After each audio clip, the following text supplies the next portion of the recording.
Hello there, lovely folks of YouTube. Ren here, back in front of my bookcase. My son has moved out, which is why this room is now available to me again.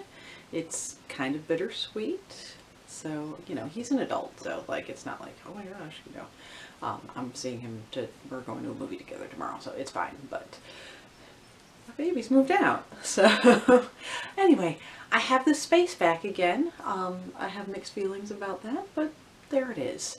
I'm mainly here because it is quite cold outside. There was frost on my car, which is a little disappointing for the middle of April, but it is what it is. I wanted to talk today, and this is a weird segue, but I'm just thinking about understanding those inner feelings of myself, of course, always brings out these very introspective moments in me. So I'm going to talk about shadow work again. Those of you who've been following me for a while know that I've touched on this subject in a weird rambling vlog a while ago. I'm not going to link it. Y'all are smart, you're creative. If you're really that interested, you can find it. But what I wanted to talk about today is a little bit different, because I wanted to talk about how weeding and shadow work can overlap and how those two things can actually work hand in hand together. So for those of you who haven't seen the previous video or aren't familiar with the concept, I'm just going to touch really briefly on what shadow work is. So this is a concept from Jungian psychology that we in the witchcraft community have just really glommed onto wholeheartedly. It is a process of working to uncover and integrate the parts of ourselves that we keep hidden and subconsciously reject, whether those things are good or bad. So they don't necessarily have to be negative traits. They can actually be things that are good for us, but sometimes we don't have the ability to consciously accept those good parts of ourselves too. Yes, I know, Odin. I knew if I closed the door that you would be bumping at the door trying to get in to pester me. So here, I don't know if y'all have seen this boy before. Come here. Oh, this is my big boy, Odin. He's my old man. He's about 16 years old and still going strong, and he's huge. We think he might be a Maine Coon mix. We're not sure. He was from the SPCA, so who knows? I know. But anyway, where was I? So anyway, it's uncovering those unconscious or subconscious parts of yourself that you have been suppressing for whatever reason. Now, if that suppression or those parts of yourselves have been caused to be hidden because of trauma, that's something that a lot of the time you may need a professional counselor to help you with. So if you feel that that applies to you, I encourage you to do that. But everybody can benefit from shadow work on their own, regardless of whether they have a counselor to assist them in that process or not. Everyone has a shadow regardless of your experience. It can be one of the sources of anxiety, depression, self-sabotage. It can affect your ability to form healthy, meaningful relationships. So all of these things can be affected by the shadow. Now, meditation is one of the, sorry, oh my gosh, now I have fur all over my face. Thanks, Odin. Meditation, in particular, meditating on things that trigger you emotionally can be one of the best ways to sort of delve into that shadow. So like when you have one of those emotional gut reactions to something, regardless of what that gut reaction is, whether it's something that causes you to shut down or something that causes you to lash out or something that causes you to just disengage in some way, going back and looking at those things and what caused that thing to happen. So obviously there's an immediate, identifiable cause. It's like, well, this person said this and that made me do that. But there's always more to it than that. It's like, why is it that that person saying that made me do that? dig deeper into it. That's part of the process of shadow work. Now, I said that this can be a meditative aspect, you know, something that you do during meditation. Some of us, of course, myself included, are really bad at the just sitting down and focusing on our thoughts, mindfulness type of meditation. I find that I work better with a moving meditation when I have my hands busy in a repetitive task. It helps to better focus my mind, and I think that that may be more of I don't know if it's an ADHD thing or not. I've never been, you know, I don't think I have ADHD.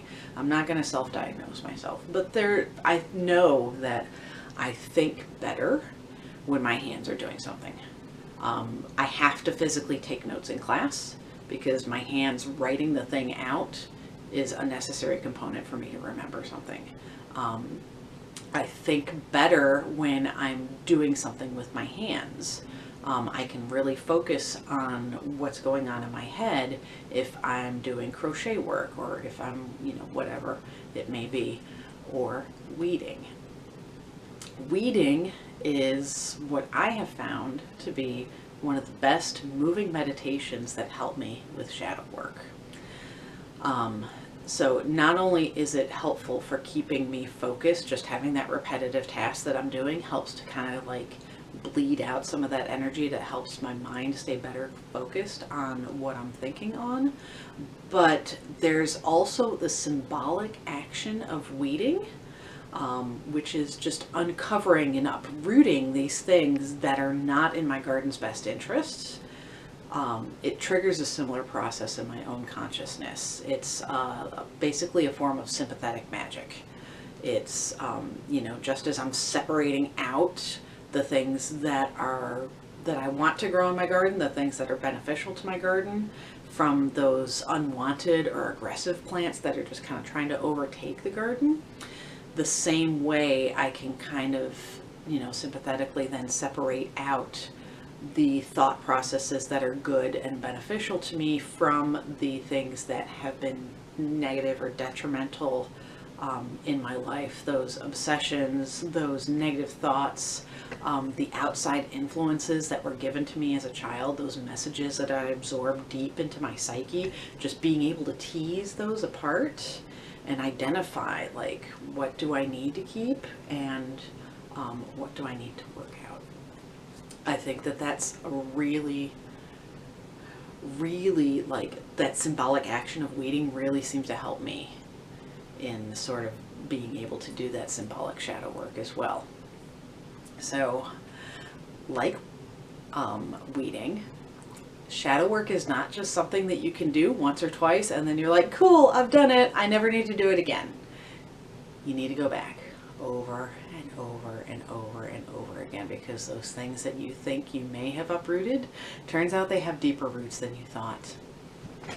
They keep popping up in unexpected ways. So, also, like weeding, it's not always something we look forward to doing, you know?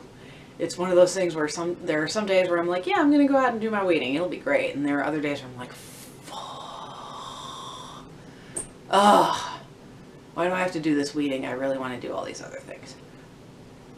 It's uncomfortable. It's hard. It's frustrating. It's so necessary, though. If you're going to be successful, it needs to be done. So, advice, some things to think on. I would recommend keeping a way to write down some of those passing thoughts that you may have while you're reading it. Yes, it's going to be possibly getting really dirty because you're going to be covered in dirt. So be it. You know what? Just have a cheap pencil and a $1 notebook. That's all you need. It doesn't need to be anything fancy. Just something that you can record those thoughts as they happen, because you won't probably, well, if you're like me, you won't remember them. You'll need to write them down. And sometimes they can be really deeply meaningful. Sometimes they could be messages from your shadow that can assist you in this process. So yeah, I mean, write those things down as they come to you. and possibly go back and meditate on them again next time, you know. So, you know, like for, you know, one of the thoughts that I had, which, you know, I kind of alluded to, is, you know, some thoughts like weeds have tap roots. Cutting them down on the surface doesn't do any good. You need to really dig deep to unroot them, or they'll pop up where you least expect it. That's one of the thoughts that came to me as I was reading.